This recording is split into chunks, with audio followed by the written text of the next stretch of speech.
would already make a significant improvement to the website. First of all, it's the platform. So currently, Europeana Professional is hosted on a rather large portal, which is a large content management system. And it has a lot of opportunities, a lot of possibilities, and a lot of functionalities. But it also has a couple of downsides. It's quite a complex system. It's very complicated to maintain, complicated to support, and it's also quite expensive to support. So we looked, okay, what are our needs? And it turned out that our needs for Europeana are actually quite basic. What we want is we want to be able to publish content, and we want to do it really quickly, and we want to do it easily.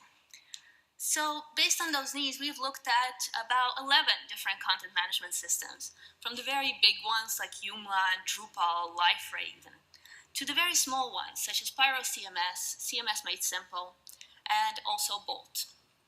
And in the end, we have really found that all of these small content management systems, that they really fit our needs. And because they are simple, they're also much simpler to work with and simpler to maintain. And we ended up with a content management system called Bolt. And very fortunately for us, that afterwards, after we have decided on the system, we have found out that the people who developed it are actually our neighbors. They're very close to us, their offices are located very close to us in The Hague, and they were very happy to support us with this site. So what are the benefits of a small content management system? It's very easy to upgrade, it's easy to maintain, and it's much cheaper to support. And then the next element that we decided to improve, or we thought should definitely be improved, is the design. And as Eleanor has mentioned before, this is all part of our brand strategy. We're really looking at unifying all of our products into the same design style to make it recognizable that this is a product that's part of the Europeana family. And we've done this by introducing a couple of elements. So, for instance, at the top, you will see our sites. This is our global navigation. This will be present across all of our products and will guide you to the related Europeana products such as Europeana Labs, the portal, 1914, 1918, or of course our end user sites. And each of these sites is united also by a couple of common elements. You will notice that later. At this moment, it's the hero image, it's the same font, the use of font, it's similar use of color. Although all of our products are also differentiated by color. So for instance, Europeana Professional is recognized by its raspberry color, which you see also at the top on our site. The color is raspberry, not pink. And finally, the structure, the information architecture of the site. This we found to be very important, how the content is grouped, how people find the content, how the content flows through the site. And we have done this by doing a couple of user journey workshops, primarily with internal Europeana people. Well, we've also invited some of our external members to find out what are the key goals that people come to the Europeana Professional website. And basically we highlighted three primary calls to action, our three primary services, which you see here at the top. Get involved, where you can find various information about how one can get involved with Europeana. This is, for instance, becoming a network member, becoming part of a project, or perhaps joining a task force or becoming part of the Europeana tech community. The second one is provide your data. This is, of course, our core service. This is about how to provide data to Europeana. So what are the benefits of providing data to Europeana, how one can do this, and of course all of the legal and technical documentation to support you in this process. And finally, use our data. Use our data section is a bridge towards Europeana Labs. Here we will show you how your data, or all of our data actually, how it is reused. And we will encourage you to reuse it and also inspire you in order to use these collections in innovative ways. And finally, we've improved the search functionality, which you also see over there at the top. So we've decided that we're going to use the Google Enterprise Search simply because, well, it's their core product. They're pretty good at it, so we figured, well, instead of building our own, we will use theirs.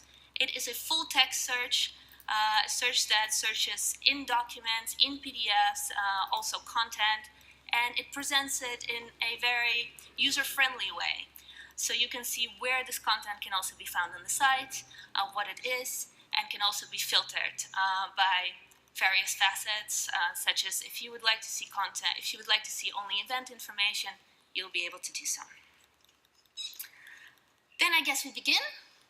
So at first I'd like to show you the homepage. So at the top, you'll notice the big hero image. This is of course our primary call to action for that period of time. Here we will highlight what it is that is important at this moment. Below that, a little bit explanation about who we are. Below a section with also calls to action guiding you deeper into the site, guiding you to specific pages that might be of interest. Finally, as I've also heard recently and is also shown in our Google Analytics, our blog is very popular. So we have decided, well, we should leave it on the homepage.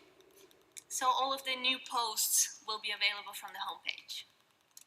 And finally, our upcoming events. These are our events, but also our partner events can be highlighted on the Europeana Professional website. And finally, a big global footer. Here we put some secondary calls to action. So text information that is also very important, but is less important than our main services. For instance, the About Us pages, press, careers, and a full list of events. So let's start with the Provide Your Data section. So as you can see straight away, we have chosen for a very design-focused approach this time, for a very visually focused approach, apologies. We've chosen for a teaser navigation where you can clearly see what the page is about and also a summary of what you can find on there to allow you to make the decision at this stage whether or not this is the information that is relevant to you.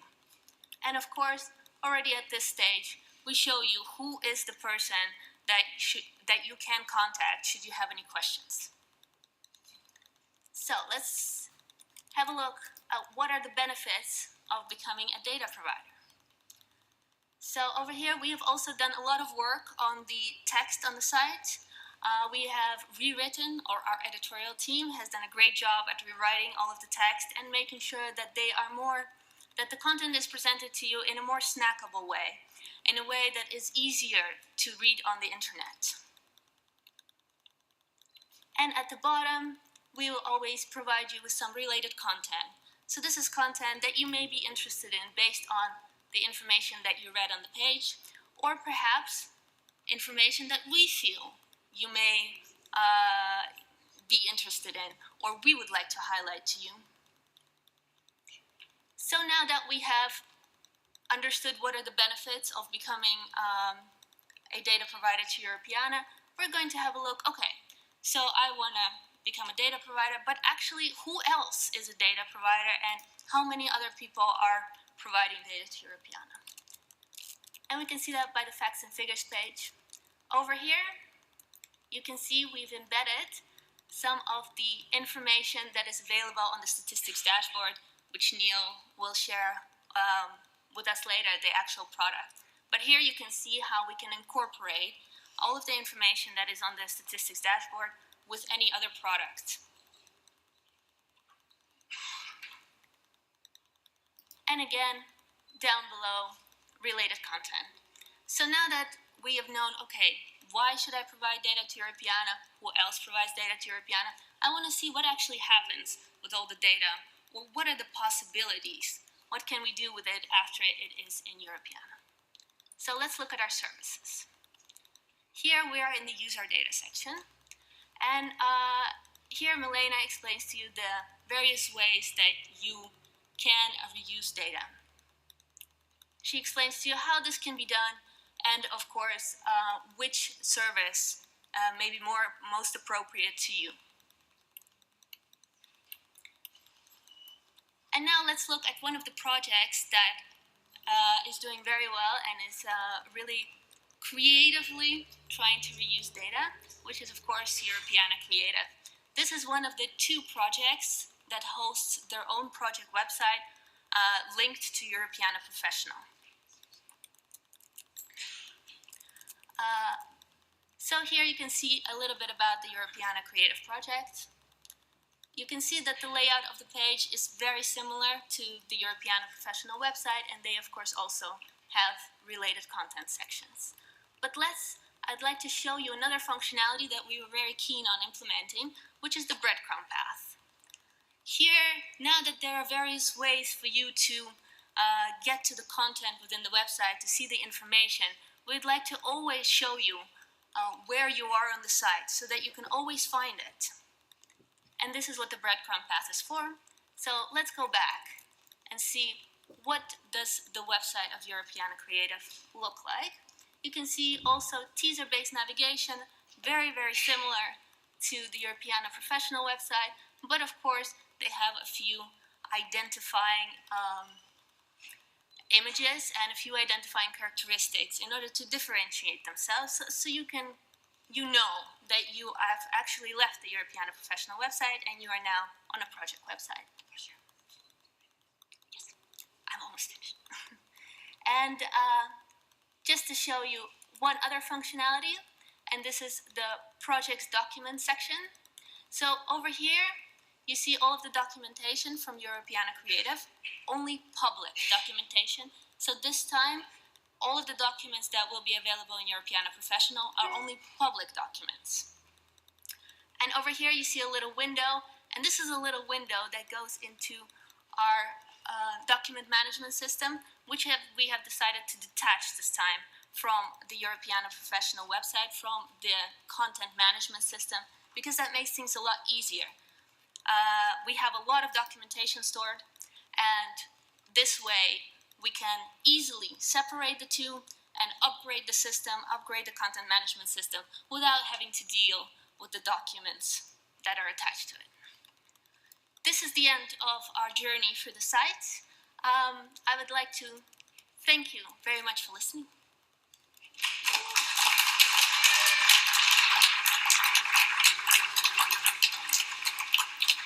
This is really great stuff. Dasha, when will this be live? Sorry, this will go live.